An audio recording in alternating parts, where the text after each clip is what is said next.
To the Zao Strength podcast. This is episode 10, I think. I never really remember.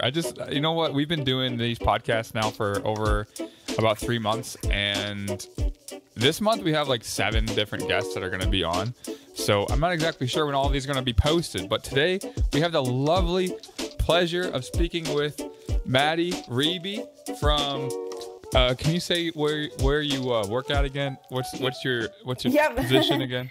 I'm at Better Outlook. I'm the clinic director there. So I just oversee and train like all the other therapists, and I'm kind of like a support staff for them. And then I see my own clients as well. So I'm a therapist, counselor, slash like manager. Yeah. That type of gig. Yeah. It's decent. It's a decent amount. I mean, it's not too bad. And we also have Tyson Eckel, of course, joining us today. And I'm actually going to let Tyson guide a lot of this convo. I'm going to try to step back a little bit and just listen and do my best to not interfere. But today we're going to go over a lot of different things. We're going to talk about therapy. We're going to talk about how that relates to kind of lifting in general and also scope of practice. Because I think a lot of things that coaches can learn from this episode is that it's okay to not know everything. And due to the fact that coaching in general is not like, there's no certification that actually means anything in the fitness and health industry.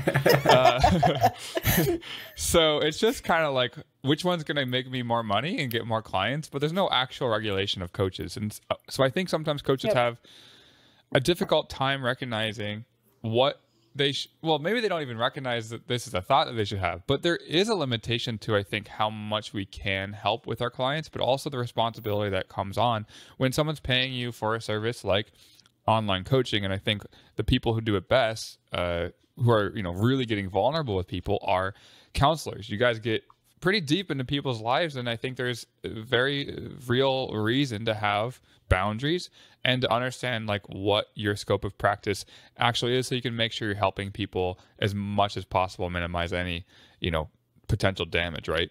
Mm-hmm.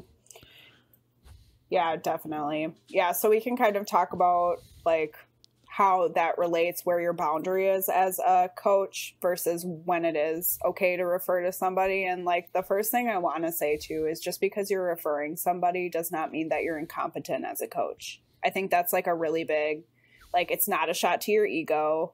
It's not saying that it's just, if anything, clients will probably respect you more because you're saying, hi, I'm not trained in this and I need to have somebody that is, because I care about you as a person. And in the end, that's probably going to help your rapport anyways with that client. So that's not really a bad move. Absolutely. Scope of practice is something that I'm passionate about, just because I feel like I've seen people mishandle it, and I'm sure we all have.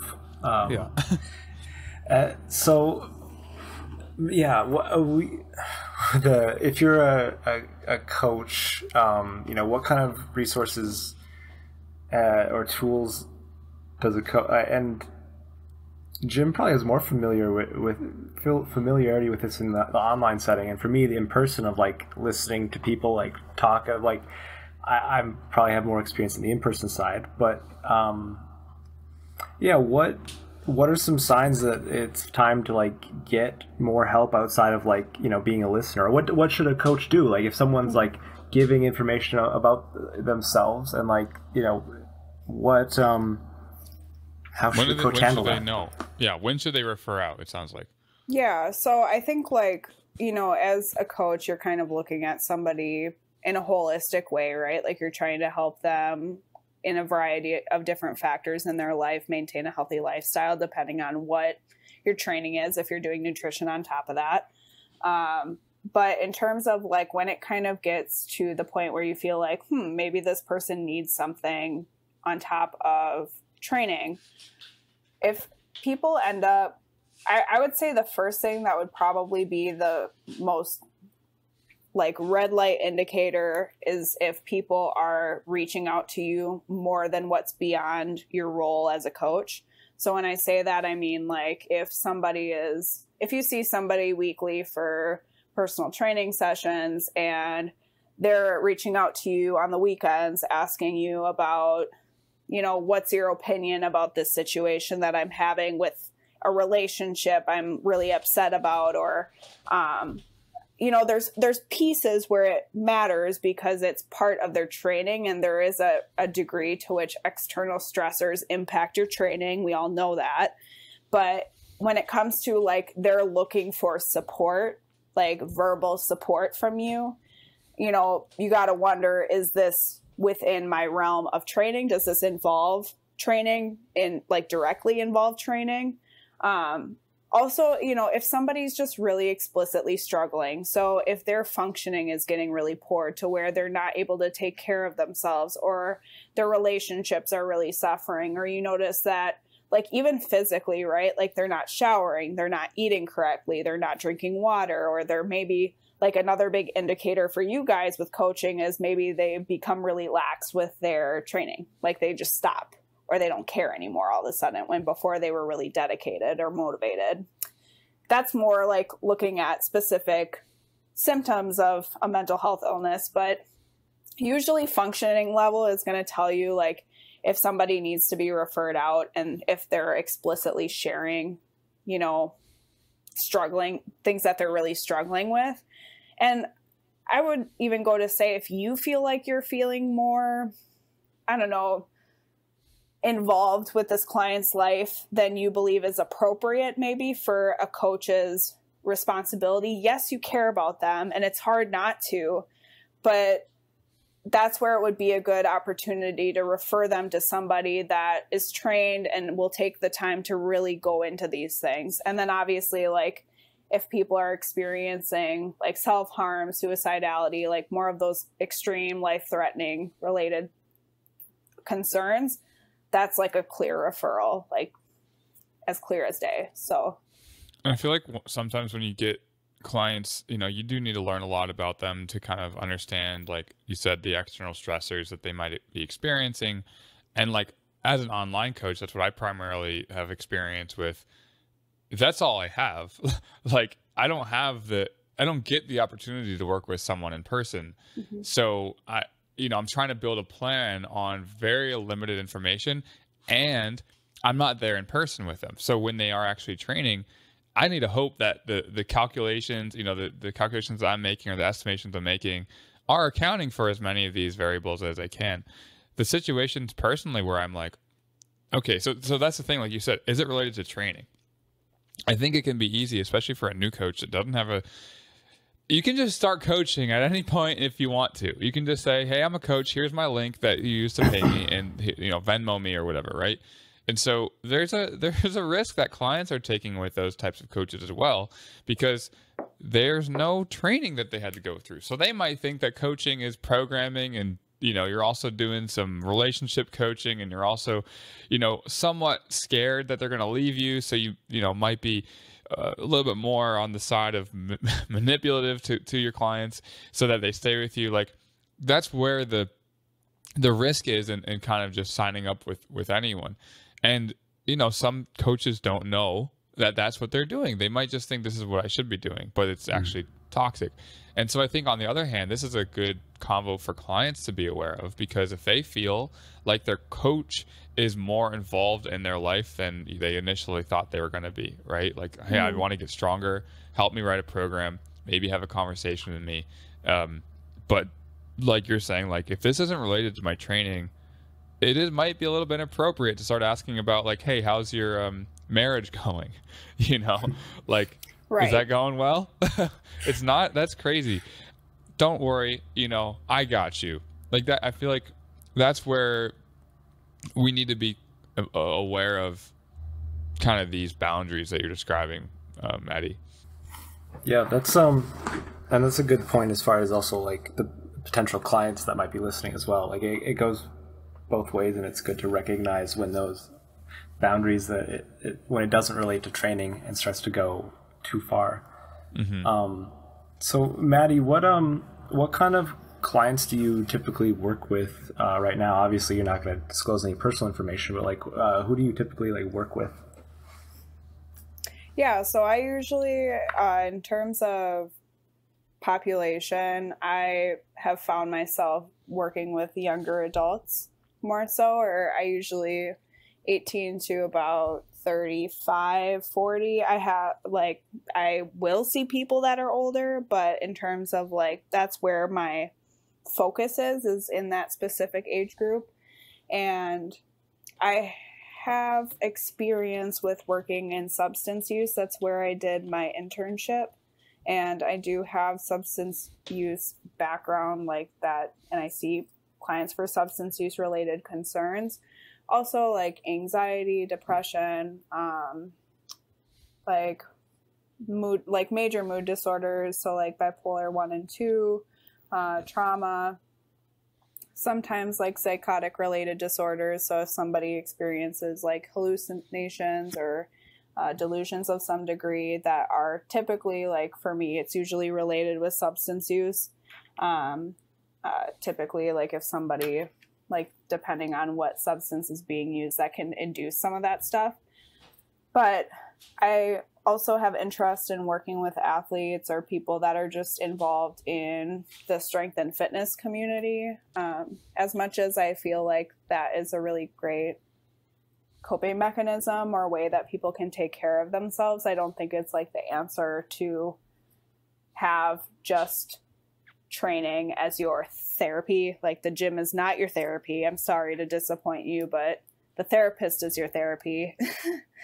And, you know, but people definitely, I think, will sometimes use the gym as a really strong coping mechanism. And it's really easy to neglect the mental side of stuff when you're using that. And I think having somebody that's in the community and understands is a really big factor. It's hard to talk to a therapist who has no idea why you're meal prepping.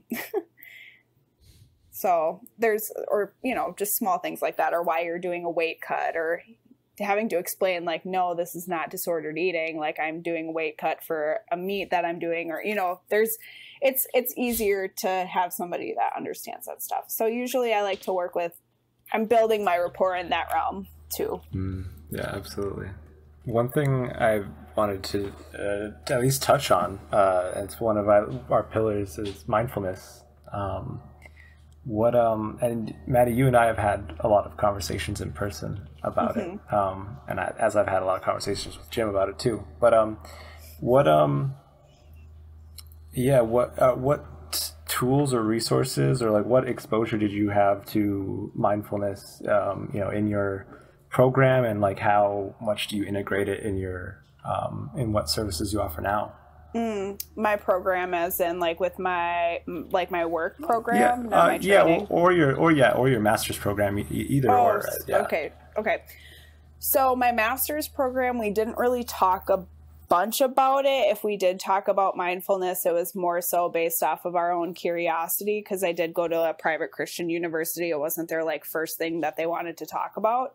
But I know in terms of where I use it with my clients, one big thing, and this can kind of relate, so this is more of the insight related piece of mindfulness, but is building that insight that clients have about their mental health. And that's the one big piece that sometimes people, they really don't know like how to connect X and Y, and giving them kind of illuminating this in a non-biased way. That's the point of therapy, really, like how things connect to one another.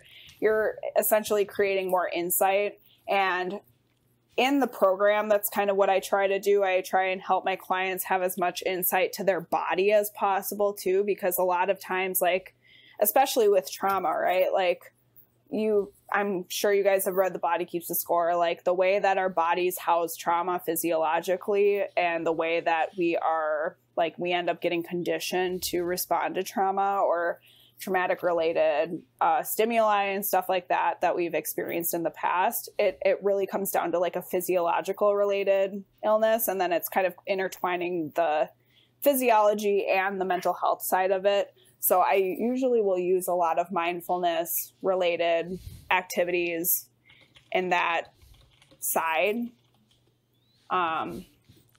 to help people just get into touch with their body, because you also run into like dissociation and stuff like that too, which usually people will struggle with not just trauma, but other mental health related issues too.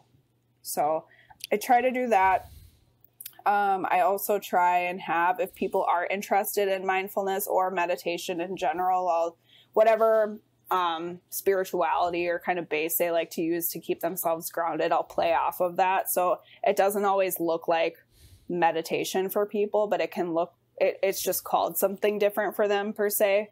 So yeah, I usually just try to really encourage a lot of bringing yourself back to the present moment, because a lot of times in therapy you talk about past or future, but you always want to tie it back into the present. Okay, how is this affecting us today? How is our past relationship affecting us today, and how can we change it?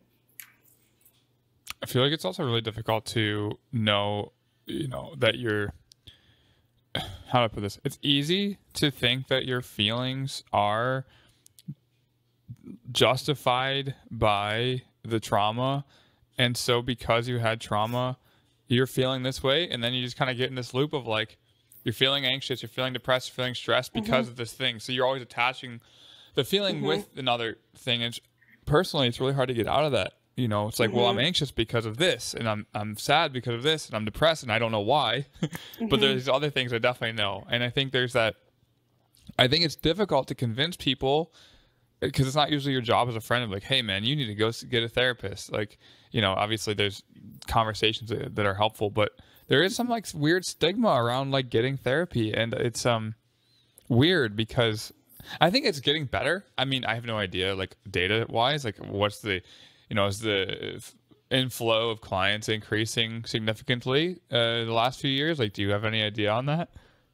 I do know that, oh God, when I was in high school or junior high, so like not too long ago, but like long enough ago, they mentioned that mental health therapy is going to be increasing, like the job need is going to be increasing by like 20% by 2021 or 2020 or something like that. And I was like, why? Oh God, like what, are we going to have some kind of like health crisis or something? Oh, okay, Here we are. Like, so, but they knew. Yeah, right.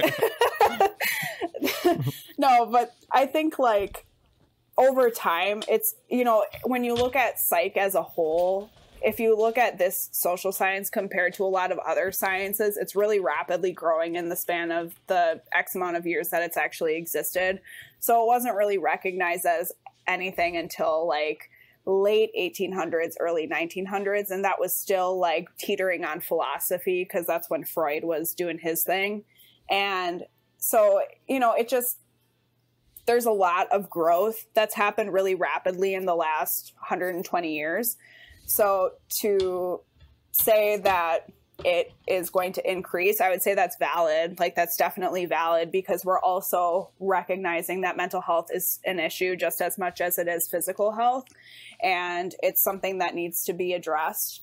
And it's definitely like, a lot of people struggle with mental health to some degree. And even if you don't, I would say still go to a therapist. I think there is a stigma though, that it's like something has to be so like extremely wrong with you. And I just don't, as somebody that's been in therapy before for periods of my life, I mean, I'm not normal, but I wouldn't say that I'm like fundamentally screwed up as a person. It's just something I needed at the time. You know what I mean? So well, and it it's could like be a shot to, the way I see it, because I'm in therapy right now, and it was difficult for me to get to this point, because I was like, well, when I am mindful with my day, then I feel better, and so why don't I just be more mindful, and I can just meditate more, and I can just do these things. I don't need to talk to somebody. But the thing is that shit happens all the time that I'm not aware of, and I'm not always mentally prepared for. I mean, the pandemic in particular, it's like a daily reminder that shit's happening. And sometimes I'm like, oh, that's crazy. And sometimes I'm like, oh my God, are you serious? This is going on right now? Like I might need to talk to someone. And then I talk to like a friend or a family member, and then they're also thinking about it, and they're also stressed, and they're not trained in talking back, conversing with me in a productive way. Sometimes the conversation actually either makes their days worse because I'm adding my own anxieties and stressors to them, or they make it better, but usually not. It's usually like either it's neutral and does nothing. I feel worse. I feel worse and they feel worse, or it's just unproductive, because I want to get better. That's the thing. And especially the more and more you get down to that like depression spiral, I suppose. Like, once you get to that point of like, I don't even want to get out of bed. Like, I feel like I'm, unable to like do my job and I don't feel functional. Like, I think that's even harder to get therapy, because then I think you've, like I said earlier, you kind of start to attach the feeling to the event and the feeling to the event and the feeling to the event. And then there's like 8 million events that are piled up on top of one another. None of them have been dealt with. None of them have been processed properly. And each time it happens, you're assigning a feeling to it. And then that feeling grows and grows and grows. And then you sit there with it like the cat in Big Mouth.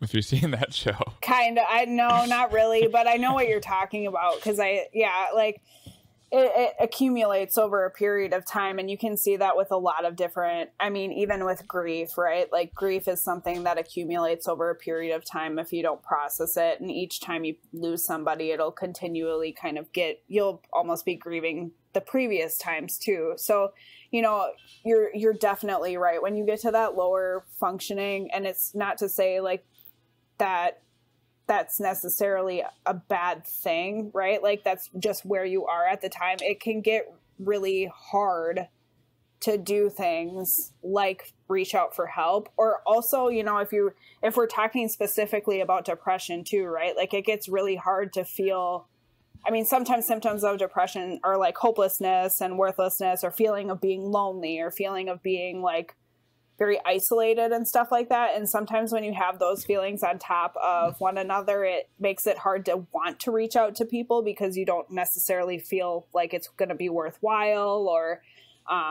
you get in this, I don't know if you called it like a depression spiral, but something like that. You get yourself into a pit, and it's hard to really climb out of it.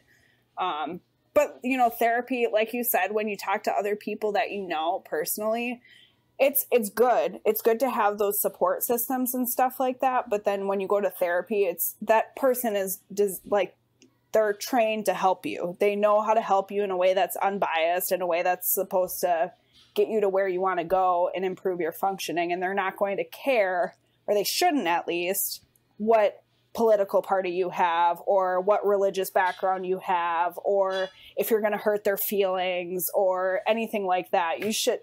I let my clients swear with me. I don't care. I want people to feel as comfortable as they can with me. And it's not my job as with political climate and stuff like that. It's really hard if you're in a specific area, right? And you're passionate about certain things. It's really hard to not want to take that point. But usually therapists are supposed to just stay very unbiased and just supportive of you, regardless of it. Their stuff doesn't matter. It's about you. And it's like an hour that's just for you. I feel like I don't know, but I've had one therapist where I felt like they weren't judging me negatively, but there was this sensation of like, they're going to help me and they need me to just kind of behave in a certain way. And I felt like this isn't horrible, but I definitely don't feel super comfortable, because everything I said was like, it was like kind of, well, this is why. Oh, well, this is probably why. And I was like, hold on. Like, I know this also, by the way. I know why. I just want to talk, okay? Right, and, like, just validate and make me feel listened to. And so, honestly, what happened was, and I told Tyson this story, but I had recently got therapy for the second time in my life. The last time was when I was in high school, and I only went to one session. I'm like, sick, got that sorted out. I feel good. And then I went to college, and I obviously undid a lot of the benefit. But then I came back, and life was good. Obviously, I'm talking about the pandemic a lot because it's happening still. And, I got to that same pit of like, oh my God, I think I'm going to, have an aneurysm or something. So I should probably talk to someone. And it was helpful to talk to them, but I didn't feel comfortable. So I actually was like, I need to find someone else. And I feel like it's probably hard for therapists to actually hold back even their body language, because, you're human too. And I think it's hard for you to hold back your body language. Even if, well, maybe you can, maybe you're good at it. I have noticed personally that it's not every therapist is like as trained as they should be and non-judgmental behaviors / convo, you know. Yeah. Oh, totally. And you, as much as like, this is where it gets kind of weird because, and it kind of ties into training too, where after people get their degrees and stuff like that, they're kind of like off and they can do whatever the hell they want. And with what's ethical and stuff like that, yes, we're technically ethically required to not put our stuff onto clients and remain unbiased, right? Obviously, we're human beings, like you said, and it's hard to not disclose that information. And usually it is based off the therapist, what they want to do or what they feel comfortable with. For me, at least, I try to stay what is in the best interest of the client. And if I feel like disclosing information about myself is going to be beneficial for the client and my rapport, then maybe. But it is extremely limited in what you share about yourself.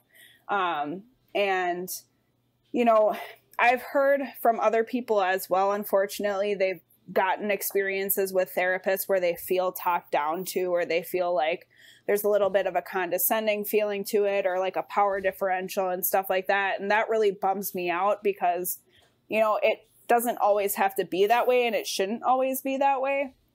Granted, every therapist has their own style, but you know, I always tell people to go therapist shopping. It's okay to like go and reach out to a couple therapists and see what works out for you. Because in the end, just as finding a coach, like you're trying to find somebody that you're going to work well with and that you can trust. And every theory, every like technique, everything is trumped by the therapeutic relationship. So that's the biggest determinant of success in therapy is the therapeutic relationship. Not what theory you use or I don't know, like what handout you use or something really specific. It's always how the client perceives the relationship with the therapist.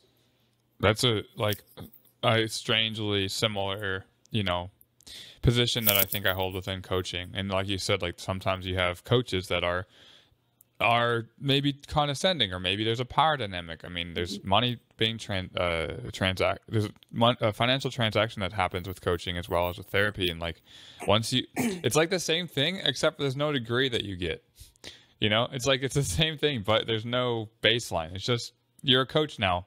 So, you know, there's even more risk, I think, with people taking that role and then doing whatever they want with it.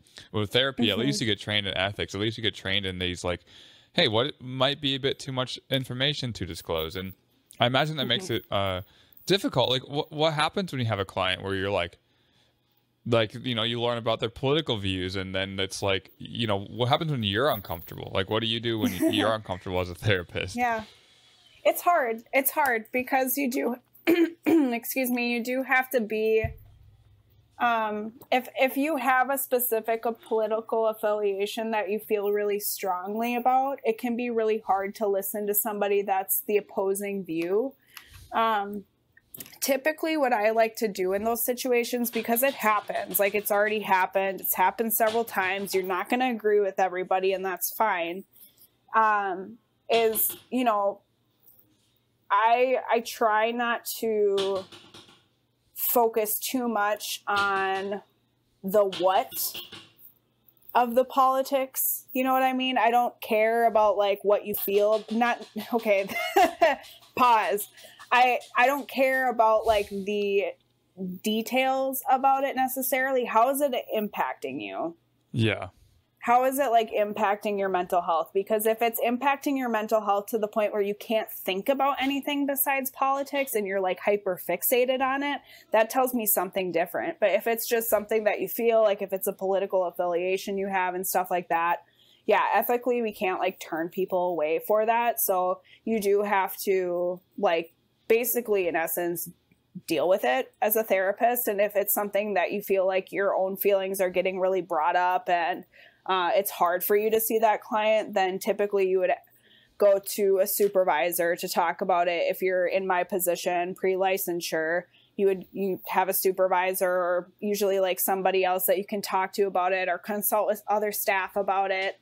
And if it's to the point where you feel like you can't give them care that they need, then you need to refer them out. So like there's a process through it, but usually it's you can work through it. Like it's not something that makes it means of terminating care. It's kind of made me think of something within like the business world. We talk about like you got to find your ideal client. You got to find your ideal customer, and communicate your posts about like how you feel so that people are more attracted to that version of you. I imagine that there's not as much of that with therapy. Like, are there social media therapists that like actually are worthwhile? Like, do you think that is that an ethical thing to do in the therapy world, to be like, this is my ideal client? Like, this is, if I were to choose who I work with, it would be like this. You know what I mean? I mean, you can have those preferences, but I would say like for example, if you're like creating a Psychology Today page, that's a really big platform, I guess, that therapists use so that people can find and reach out to them and see what they specialize in, so that you can find somebody that works the best for you. If it's something that's like outside of your, even therapists, right? If it's something that's outside of our scope of practice or something that's beyond what we're comfortable seeing, we still can't like ethically see them necessarily, depending on our training and our experience. So there is like a line with that, but yeah, I don't really know. The thing you said, the Psychology Today thing, is that the like, so because so I guess kind of circling back, but hopefully still staying on the topic. Like I'm finally to the stage in my life now where I'm like looking for therapists, and I'm like shopping. Yeah. And I guess just to touch briefly on the like the stigma against like finding therapy, I think I spent a long time like denying. So we I think on the podcast we did on mindfulness, and I brought up like being trauma sensitive within the practice of mindfulness. There was a quote by Pat Ogen: "Any experience that is stressful enough to leave us feeling helpless, frightened, overwhelmed, or profoundly unsafe is trauma."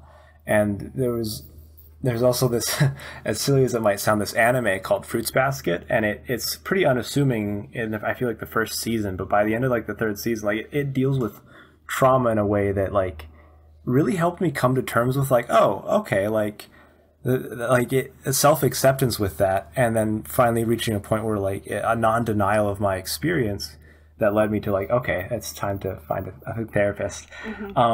But circling back to the therapist having like profiles on, did you say Psychology Today? Is that what you said? Yeah. Yep. So Sorry, go ahead. I was curious like what that is, but also if there's like a place where, because I'm interested in finding a therapist who is relatively familiar with like meditation and like stages of insight, and hopefully like multiple different maps of progress within meditation. And so when you said like profile, I was like wondering, is there a resource where someone can go like psychologist shopping? Like, can I look at different profiles and stuff? Absolutely. Yeah. So like with Psychology Today, it has, I believe they've got therapists on there as their main go-to, but I'm not sure if you can find medication management on that one. But in terms of like if you're looking for therapy and stuff like that, yes, Psychology Today has where you can find, it's almost like car shopping. That's the way I describe it to people. Like you put in on the side your concerns that you have. Do you want somebody with a sliding scale? Do you want somebody with that takes your insurance, what type of insurance you have and stuff like that. So it'll match you to people in your area, and it's like a search that'll come up, and you can see, generally they'll have like a picture of them on there or a way of like a method of communicating to them and stuff like that. So usually like I know with like coaching and stuff like that, it's really common for people to have, I'm just assuming like Instagram, because I've kind of seen that be a primary platform for people to use. So with therapy, we try to avoid like any sort of communication with clients via social media because it can get just like really messy, and it's not encrypted, it's not confidential. So typically we want to avoid that. And generally speaking, you also run into like sometimes if you open yourself up publicly like that for clients to see you, sometimes people take advantage of that, unfortunately. And you have to be really careful. I can't think of the statistic right now, but there's a really higher amount than you would think of therapists that get stalked. So you have to be really careful with like I want to say, I'm going to try and find the statistic as we're talking, but I want to say like, it's high enough to where it's concerning, to where you have to like change your name on social media, to where you can't, like, I can't have my last name on my social media page. And I don't like to have my therapy linked to my social media page because I don't want that to cross, because people can and will take advantage of it. So I don't know. So that 6 to 11% of therapists will be stalked by patients at some point in their careers. Is that like what you just reached out? Yeah. 1 in 10. But there's an Australian study that found that their incidence of psychiatrists who are stalked could be as high as 19%. Yep.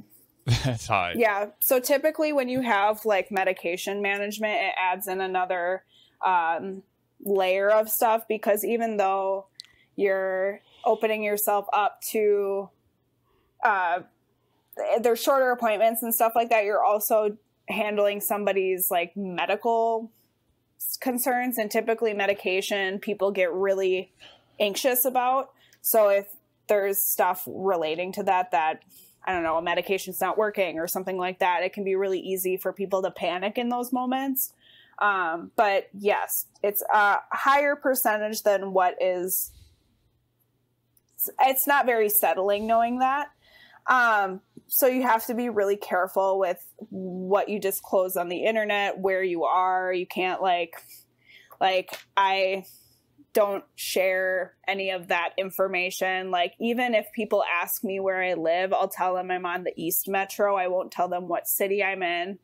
And it can be sometimes an issue. But it's just, again, like a boundary that you have to set with people. And yeah, unfortunately, some people will like go beyond that, but it's part of, I don't know, our job, I guess. It's just handling that and establishing that. So yeah. I feel like you guys also, I don't want to speak for every therapist in the history, but therapists in general do a really good job of setting boundaries, like up front with their clients. I mean, one of my therapist told me at the end of my last session, because she had forgotten on the first session, she was just like, so since we live in the same area, I just wanted to let you know, like, don't talk to me, don't come up to me and say hi. That'd be really uncomfortable for me, and I'm sure it'd be uncomfortable for you. Yeah. I mean, I just want to keep this relationship healthy for both of us. I'm like, it kind of hit me a little bit, because I'm like, fair enough. I mean, I wouldn't stalk you. I wasn't thinking that at all, but I imagine that's what she was thinking. Like, don't talk to me, Also, she said it was because of client-patient confidentiality and just like potential issues with that. But I was like, oh, ouch. Yeah, I mean, for sure. Yeah, I get it. It's nothing personal, Jim. Don't worry. Yeah. So typically I tell that to my clients too, especially if like you said, if you're in the same area as them. If I tell them, if I see you in person, I'm ignoring you. And it's not because I don't want to talk to you, or it's not because I don't see you or not acknowledging you. It's because I'm trying to protect your confidentiality as a client. And, I've even had to talk to Gabriel about, okay, if somebody comes up and randomly talks to me, you don't know who they are and stuff like that, don't ask me about it. Just leave it alone. Don't ask me about it, because I can't tell him that's a client either. I haven't run into anybody outside of my treatment setting before, so haven't had to deal with that quite yet, but it happens because, again, we're all living in if you're in the Twin Cities area, like, it's only so big. So there's only so many places that people go publicly too. Right. So it's like, exactly. It's weird to think about it though. It's like, you think I'm going to see you? You know, like You never know. No, yeah. And I got it. And I was like, sometimes people do wait until the last moment. Like in real life, you know, you're not talking to a therapist. Like there's a boundary that you know is important to you. You know that there's a high risk involved.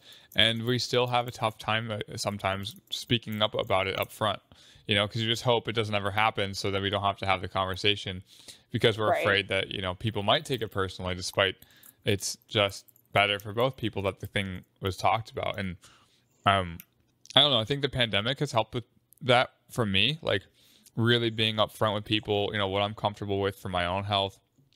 And like at first it's like, oh, they're going to be like, oh, why would you, like, you don't want to see me? You know, like if someone goes to somewhere that's really public and there's a lot of, you know, COVID, I'm like, hey, I really want to see you. I love you, but can you get tested before you come see me? And they're like, usually they're just like, sure. You know, you're just like, okay. And that's been really positive for me because it's like, I can say something like, can you wear a mask when you come over? Like Tyson would come over before we had vaccines and I'd have him wear a mask while we trained together because I don't know how valuable it would be, but I knew it'd be better than nothing, even though I knew more about Tyson's whereabouts than random strangers, you know, and it was nice. I'm like, hey, this is a bit different. But at least I'm comfortable in my home and I'm comfortable with my boundaries. And it's not about the other person as much as it is about me. And then I got more comfortable with receiving boundaries from others as well. Like, I feel like you get more comfortable with that with other people. Yes, exactly. And that's the same, even with like therapists too. Yes, saying, I can tell you from like training in and stuff like that and getting used to that, being in a Minnesota environment, we all know how lovely it is to be passive aggressive and just like not confrontational and stuff like that. And by training and therapy and stuff like that, it helps you get really, I don't know, like explicit with your boundaries, I guess, for lack of better words. And you feel more comfortable sharing it. And like you said, it does make it so that when you take boundaries from other people, it's more like, oh yeah, okay, like I get it because I've put boundaries on other people too. And it's not really, you don't take it as personally anymore. And I always like to refer with, I don't know, the 4 agreements, they have one agreement that's like, don't take anything personally, or it's not about you or something. I can't remember the exact verbiage of it, but like this kind of ties into it whenever you're, there you go, Tyson. So, you know, like boundaries are actually a healthy thing to have. And it typically is just a way of keeping a relationship in this healthy range, right? Like before you run into that like toxicity, or even with like therapists, right? We've talked about where boundaries can get kind of, or where things have to be created. And it can be hard to establish those initially, but once you start practicing them and stuff, and if people don't respect that, if anything, it's just kind of an indicator for you, right? Like they might struggle with boundaries. Yeah. It's weird when they do, but I think one way that I've found, because I've had, you know, it's always hard to put up boundaries with people that you have a really close connection with for a long time that you haven't had boundaries with in the past because you didn't really know you could. Yep. And I would say if anyone's wondering about how to create boundaries, for my own experience, and you let me know, Maddie, if you think this is valuable, but what I've done with like my family members, I'll tell them like, you know, I love you so much. And because I love you, like I want to tell you something that's really important to me. And I know that, you know, this isn't how it's always been, but it's something that I'm realizing is important to me.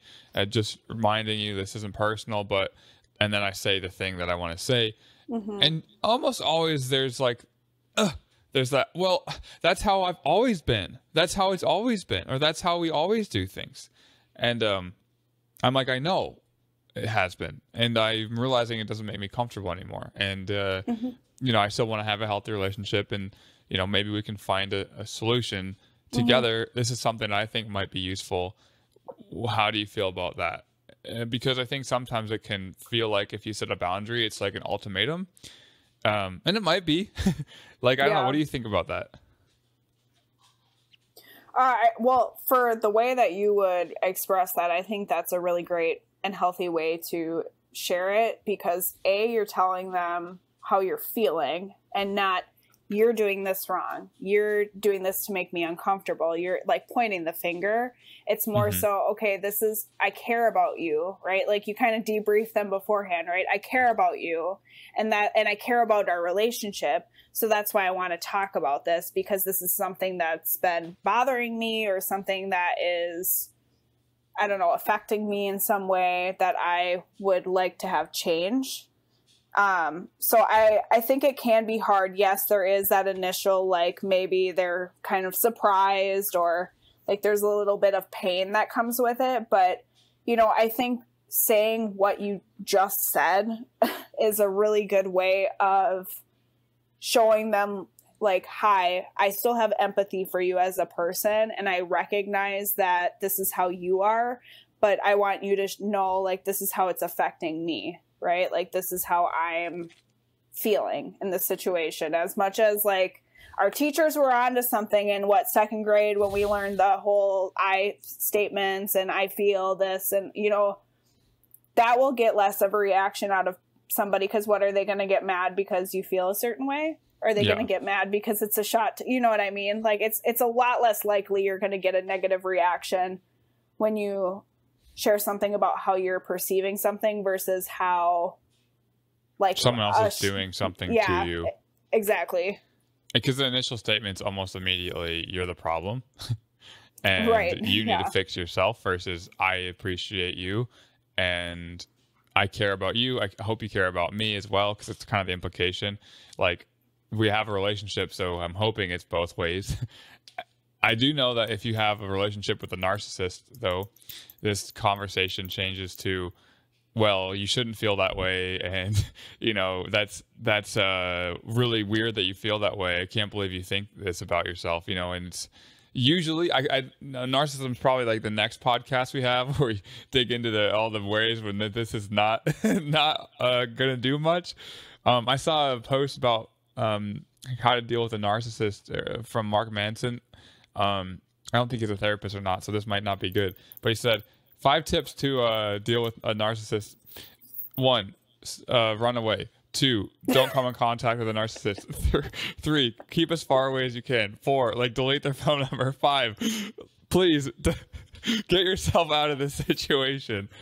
And I don't know if that's valuable for anyone listening, but like, this is a good sign. If you're talking to someone that cares about you, they're probably going to respond in a way that it may be a little hurtful.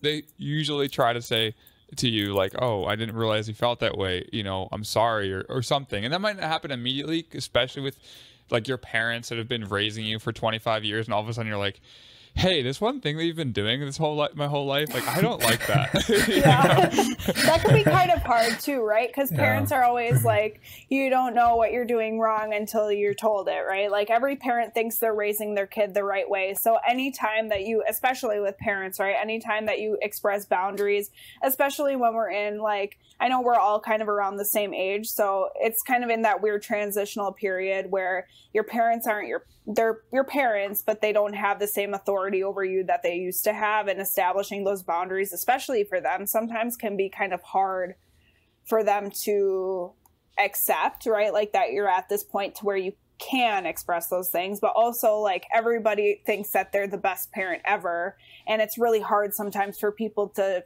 find out they did something that impacted their child in a way that they didn't want to, you know what I mean? So if anything, it can kind of be more of a shot to their ego in a way, or what they expected themselves to be, or their view of themselves as a parent too. That's awesome. Tyson, do you have any last questions that you wanted to ask Maddie? We have like 4 minutes left. What do you? We could bash on the culture of overworking for 4 minutes. Okay. That's the only thing I have left. Okay. If you guys want to, I can always give like my spiel on, because my whole thing is understanding whatever job you have, whatever situation you've got going on, understand where you're in school. We called them rumble strips, like on the road, when there's those strips on the side of the road that you know that you're veering off. When you hear those, it tells you to get back on. So finding your rumble strips at a holistic level. How do I appear physically, mentally, spiritually, etc. when I'm feeling stressed out and overworked? and knowing those things before it gets to the extreme, I think is a really good way of kind of mitigating any burnout before it gets too late. But I mean, just briefly, we can talk about like, yes, there is this giant culture around overworking, embrace the grind your face off, whatever hashtag you want to use. I don't know. But like, that is what people foster, I think, a lot of the time. And what people don't recognize is that that's not sustainable long term. And yeah, it's great for like a couple years, but it's also not going to be great when you're having long-term physical effects because your body is extremely stressed out. And there's a lot of ways that you can go to like mitigate that. But I mean, in a nutshell, I mean, it's a pretty big topic, but in a nutshell, it's still a problem. And I fully believe that could be at least the culture that we have in the United States surrounding working and stuff like that. I think that could definitely be contributing to this mental health crisis we're also having because people don't have time to take care of themselves. So, but that's like me and my opinion. It's not necessarily supported by anything specific. However, I do see a pretty common thread with people getting burnt out or feeling very overwhelmed in their lives to where they can't deal with things on their own. I know I've definitely felt it. Yeah, I was gonna say I've felt that for sure. And it kind of comes in waves, you know, there's like these moments where you're like, I want to grind. I want to just shut out everything else for 16 hours or 2 weeks or 5 months. And then you're like, well, that's a lot. You know, you kind of get out of it and you're like, that was a lot. Like, I don't know if I can do that anymore. Right. And then you might convince yourself you can, but I feel like that's a really interesting point. And I think that especially depending on where your income status is, you know, we're kind of taught that we have to hustle to survive versus like hustle because it makes us feel good. I was listening to a podcast about kind of some of the more like how potentially beneficial socialism can be for the working class, because they, you know, there's a lot more responsibility that you have, but at the same time you have ownership over what you're doing. And I think when you're like working for McDonald's or something, like you don't have ownership over McDonald's. Your function is productivity. You know, if you're embracing the grind because you got to get 15 Instagram carousels out a week, I think it can be kind of difficult. And, you know, shifting some of that responsibility off of the individual can very likely, there's already studies in various countries where that is kind of a way of the land. You know, Finland and Denmark and Sweden and Norway, for example, are all good examples of how shifting the resources and the ownership towards the worker can value and benefit their lives and their happiness level. We're consistently underrated as the happiest, like probably 50th happiest country in the world, like not even close to the happiest, you know? So I think that happiness comes with satisfaction and comes with empowerment and feeling like you can contribute, you know, in a positive way to your own life without overworking yourself, because if you don't do that, you're going to die. Like, I feel like that's the the extreme. It's like, if I don't do this, I will die. I'm going to lose my healthcare, like just anything that you think of, right? Yeah, fill in the blank, basically. Definitely. Okay, well, Madi, that was awesome. Where can people find you? I guess they can't find you. You're undercover. I'm undercover on social media, but I'm sure if you looked really hard at specific locations like Los Campeones or something, you would find maybe my Instagram somewhere in there. Because I also am a avid powerlifter. But so as far as like the way that you can find me, honestly, I have direct means of communication, so email, or I have a phone number that I did give Tyson, so I don't know if you guys can like add that onto it or what the case may be, but do you want to put your phone number on the podcast? Not like it's my work number. Oh, okay. Yeah. If somebody listened and they're like, wow, I want to, I don't know, like ask you more questions or something like that, you guys can either have, I don't know, they can reach out to you directly and you can give them that, or it's kind of weird because I don't little bit of hesitancy, but they can find me on the website at betteroutlook.minnesota.com. So they can find me that way through my agency that I work for. And if there are people that ask you directly, yes, you can give them my work number. Cool. Sweet. Well, thank you, Madi. Thank you, Tyson, for this episode. If anyone needs to find Madi, we'll have a wide variety of subtle ways for that. And thanks for listening to this podcast. If you enjoyed this episode, please consider giving us a follow on Spotify. Share this with your friends on Instagram and helping us create a community where we help people build strength for life. Thanks for listening again, and we'll talk to you next time.